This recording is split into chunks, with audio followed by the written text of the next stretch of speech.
Pagkatapos ng kick-off proclamation rally sa Lawag, sunod na tumuho ang alyansa para sa bagong Pilipinas sa Iloilo City para suyuin ang mga Ilonggo.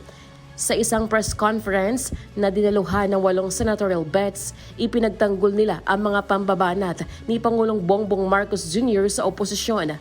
Anila, hindi rin umano ito negative campaigning.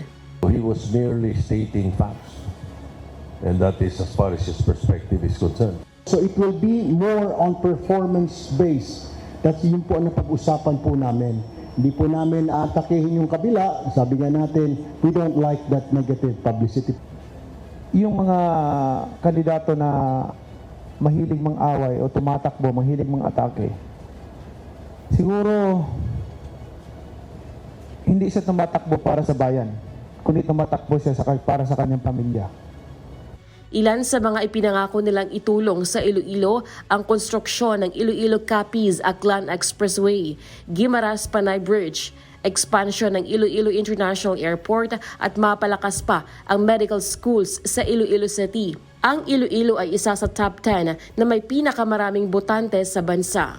Sa kanya namang speech sa campaign rally, muli na namang pinaringgan ni Pangulong Marcos ang kabilang oposisyon. Lelaine Moreno, humahataw sa Balita Ngayon.